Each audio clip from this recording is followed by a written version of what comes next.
안녕하세요. 감사의 씨앗입니다. 오늘은 영어 그림책을 어떻게 읽어주면 좋을까라는 질문에 답을 준비해봤어요. 먼저 저는 영어 그림책의 그림이라는 걸 강조해서 말씀드리고 싶어요. 왜냐하면 영어 그림책에는 그림을 중심으로 글자가 나오는 거기 때문에 그림만 봐도 충분히 그 내용을 이해할 수 있어요. 게다가 각각의 그림책은 그림풍도 여러 가지예요. 수채화, 펜화, 파스텔화도 있고요. 현대 그림도 있고 또 고전 그림도 있어요. 그렇게 다양한 화풍을 즐기면서 수많은 감성을 느낄 수 있기 때문에 내용을 중점적으로 볼 게 아니라면 비슷한 화풍의 전집보다는 단권의 그림책이 그림으로 먼저 책을 접하기에 효과적이에요. 그림을 읽어줄 때는 글의 내용에 신경 쓰지 말고 자연스럽고 편안하게 그림에서 보이는 걸 얘기해주세요. 와, 얘네는 소풍을 가나봐. 어디로 갈까? 뭘 타고 가지? 어디로 갔으면 좋겠어? 이렇게 그림과 아이의 감정을 함께 읽어주시면 좋아요. 이렇게 그림을 읽으면 그림의 뜻을 해석하고 작가의 의도를 추론하는 힘을 기를 수 있어요. 여기에서 신기한 건 그냥 그림만 읽고 책을 넘겼는데도 아이는 그 책의 내용을 한껏 친숙하게 받아들인다는 점이에요.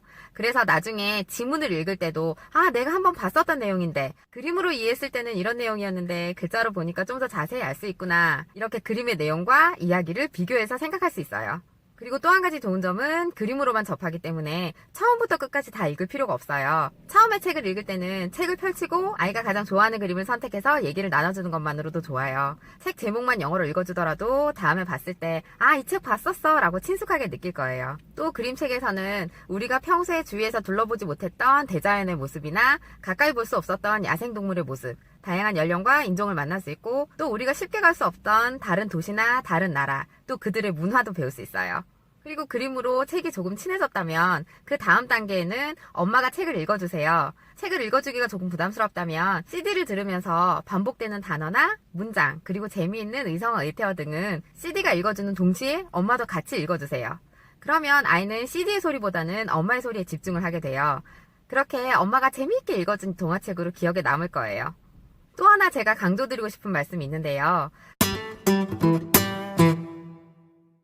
많은 어머님들이 영어책을 읽어줄 때는 꼭 영어로만 얘기를 해야 된다고 생각을 하시더라고요. 그래서 접근하기가 힘드니까 집에 영어책이 있어도 활용하지 못하는 것 같아요.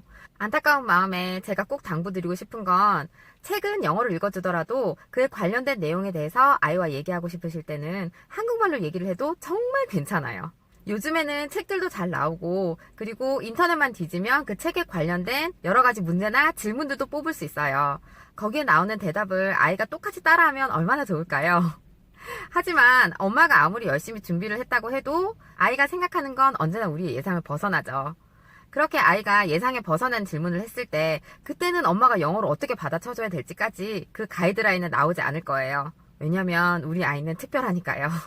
그렇게 관련 예문이나 질문을 뽑아두면 엄마가 처음에는 굉장히 열정적으로 준비를 하시는데 그렇게 준비를 하는 것만큼 아이가 따라오지 못하면 엄마도 힘이 빠지고 아이도 공부하는 것 같아서 책을 멀리하게 될 수 있어요. 그런 경우를 미연에 막기 위해서 그냥 편하게 책을 읽으며 아이와 대화하면 좋겠어요. 예를 들어서 책에 아이스크림이 나왔다면 지난주에 아이스크림을 우리 먹었었는데 무슨 아이스크림을 먹었더라? 다음에는 무슨 아이스크림 먹고 싶어? 어디서 사 먹었는데 그게 참 맛있었지. 어제는 너무 날씨가 추웠는데 아이스크림을 먹었다. 다음에는 붕어빵을 먹어볼까? 이렇게 한 가지 주제를 가지고 아이와 대화를 나눌 수 있는 상황은 여러 가지 그리고 집집마다 달라요.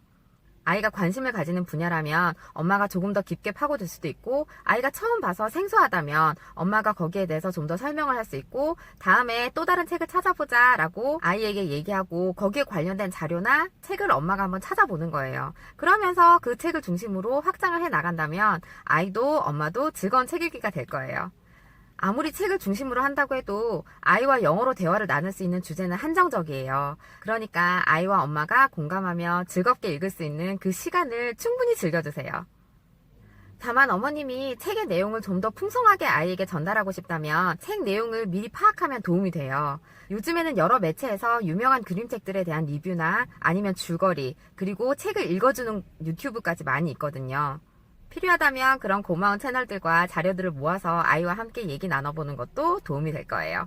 영어책도 결국에는 책이에요. 그러니까 아이와 함께 공감하면서 서로 이야기를 나누고 서로의 생각을 알아보는 시간이라는 것 잊지 않으셨으면 좋겠어요. 다시 오지 않을 그 소중한 시간을 아이와 함께 오늘도 행복하세요. 감사합니다. 감사의 씨앗이었습니다.